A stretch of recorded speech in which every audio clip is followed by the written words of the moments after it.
In this Excel for Beginners tutorial, I'll give you a quick introduction to Excel, so you can start to feel comfortable inside the application. You'll have an idea where things are, how the spreadsheet is set up, and how you can input value. When you open Excel on your desktop, you get to this view. You can decide between a blank workbook, or if you've opened a recent file in Excel, you will see it pop up here. In this case, I'm just going to go ahead and create a blank workbook. This workbook isn't saved until you decide to do so.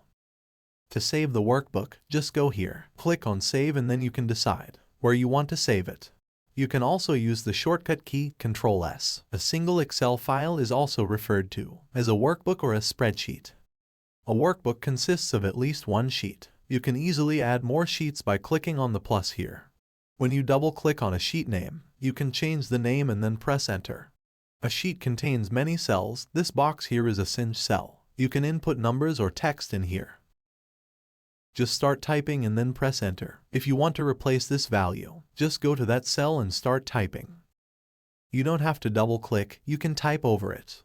Each cell has an address. What do you think? The address of this cell is, it's D4, which means column D, row 4. The intersection of a column and a row is a cell. Up here, you have the formula bar. Once we input text here, we can see it in the formula bars. If I move to the cell to the side, there is nothing there. Now if instead of text, you have formulas. So if I go to the side here, type in an equal, and then go with my arrow keys to D4 and press Enter. Notice what's in the formula bar. It has the formula and not the text. In this case, there is no formula, it shows the text. On the left here, we have the name box. This also shows us the active cell address. So in his case, it's D4.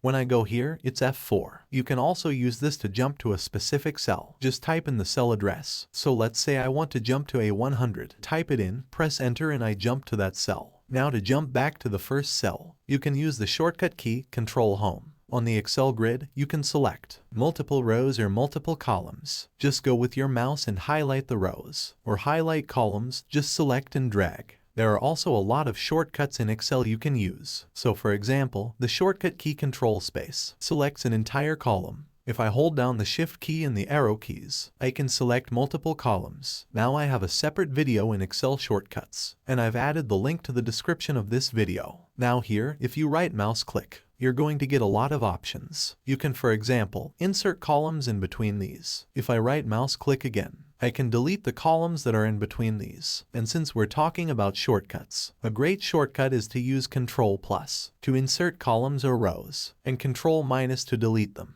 An Excel sheet has more than 16,000 columns and over 1 million rows. Now you can see that by jumping to the bottom of the sheet, if you use the shortcut key Control and then the arrow down key, this jumps to the last row in Excel. If I use the Control key and the right arrow key, I jump to the last column.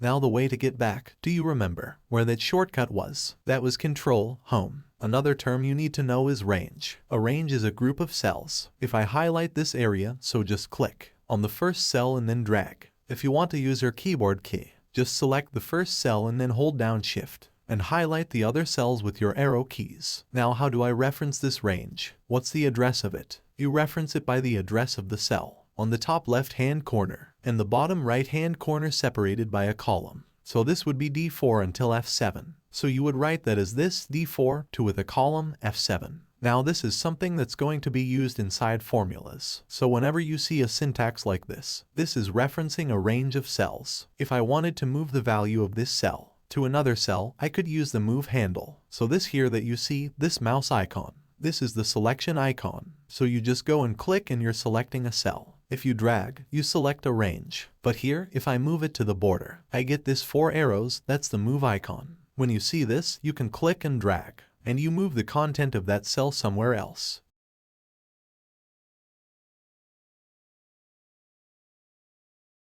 You can also use the shortcut key Ctrl+X and Ctrl+V to cut and paste. Okay, so we have the selection handle. We have the move handle. There is another handle. That's called the fill handle. So when you go to the side, to the corner of the cell, you get this crossed symbol. If you drag that, you fill the content of the cells below with the cell above. So in this case, because I have text, I am filling them up with the text. If I drag the formula, I'm going to fill these up with the formula, so if I go here, it's the formula that's been copied down. Cells have a default size here, but you can change them. So for example, if I input text that's too long, it's going to go over to the next cell. So it looks like the contents of this is in these cells as well, but it's not. It's only sitting in this cell. You can see that from the formula bar. When I'm here, there is nothing in that cell. To expand the column, I can hover my mouse over here and just drag. Or I can double-click to make the column expand to be big enough to fit the content of my cell. Now you might not want to expand it horizontally.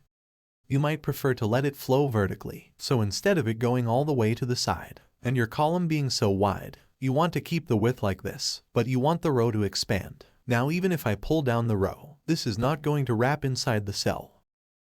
There is a setting for this and it's right here. It gives you the ability to wrap the text. Now if you see that the whole text is not fitting here, because the new part is missing, just double-click on the row to make it expand to fit. If you want to unwrap this text, just click on the wrap setting here, and it's going to unwrap it. You'll find a lot of widely used options in Excel. If you right mouse click on a cell, you get the ability to insert, delete, you can clear the contents, add a comment, and so on. If you right mouse click on a column, you get similar options and some additional ones that only apply to columns. Now let's take a look at Excel's menu. This is commonly referred to as the ribbon. It consists of different tabs. Every time you click on a tab, the options in the menu bar change. The most common one is the Home tab. Here's where you can do formatting, and common tabs like inserting, deleting, or sorting and filtering data. If I go to the Insert tab, I can insert a chart here, or insert pivot tables. If you hover over a feature, you get more information about the feature and also the shortcut key you can use for that feature if it has one. Now it does pay off if you take some time and go through the different tabs and the different options you have. One comment option I use is, for example, to hide the grid lines. This is something you can do from the Page Layout tab. Under Grid Lines, take away this check mark, and the grid lines are gone. So this is good for creating reports and dashboards. Click it again and the grid lines are back. Some of the groupings have additional options. You can see that from this tilted arrow here. So if I click this, I come to this dialog box. Now a lot of these options might be duplicates. It's just these options organized differently. But you might have some additional options in here as well. If you want to increase the space of your grid, you can collapse the ribbon. Just go to this arrow here and collapse the ribbon, or use the shortcut key Ctrl F1. Every time you go and select a tab, the ribbon appears. When you click away, it disappears. To make it stick again, you can pin it, or use the shortcut key Ctrl F1. The File tab is different to the rest. This is also referred to as the Backstage view. Here you can see information about your file. You can save it as PDF, you can print it out, or you can check which version of Excel you have by going and checking your account. To go back to normal view, either use the arrow here or press Escape. Now let's go to the Data tab, and there is some shortcuts when it comes to inputting values. So here, I'm going to input headcount by department. For a few different months, I want to give this a title, so I'll call this Headcount by Department and press Enter. Now let's say I want to go from Jan till June. I can just type in Jan here. Now when I press Tab, I go to the next cell. By default, if I press Enter, you go to the cell below. If you want to press Enter and stay on the same cell, you have to press Ctrl Enter. Now if I go to the next cell, I can type in Feb and then March and so on. But Excel has this already built in. So if you type in Jan, it recognizes that this is a month. Now when I pull this to the side, notice I can see May, and then at the bottom, I have June here. So now the first department is marketing. I'll just type it in. If you ever need to go to edit mode, you can press F2. This is going to take you to the end of the text that you have, so if you want to continue with that text, you can just start typing. So in sales, for example, if you just start typing over the cell, remember it's going to replace everything that was in the cell. I'm typing marketing here, then I'm going to press Tab. Let's say type in 20 and then 20 and 20. And in case this is 20 for all these months, again, don't forget that you can use the filler handle. So you can click and drag, and if you want a shortcut for this, there is one.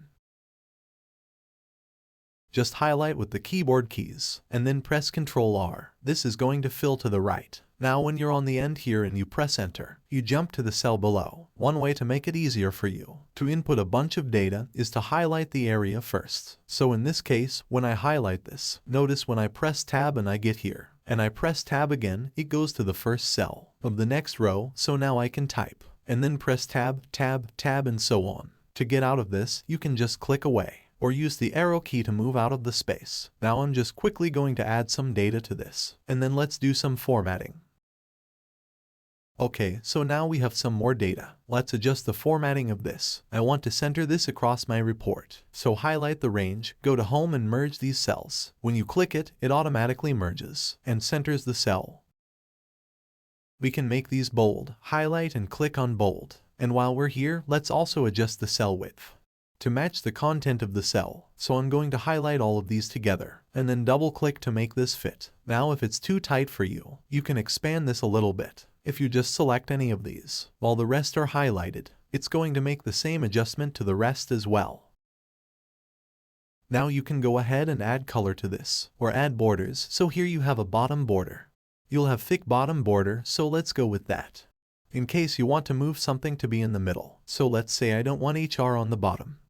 I want HR between marketing and sales. You can select it and then use the move handle to move it, but while you're moving it, don't just drop it, because if you try to do that, it says there's already data in there. Do you want to replace it? No, we definitely don't want to replace it. So what we want to do is bring it and put it in between marketing and sales. So while you're dragging this, hold down the shift key and then you see that line changes. It shows you where it's going to drop it. Now if you let go of the mouse, it's going to drop HR in between marketing and sales.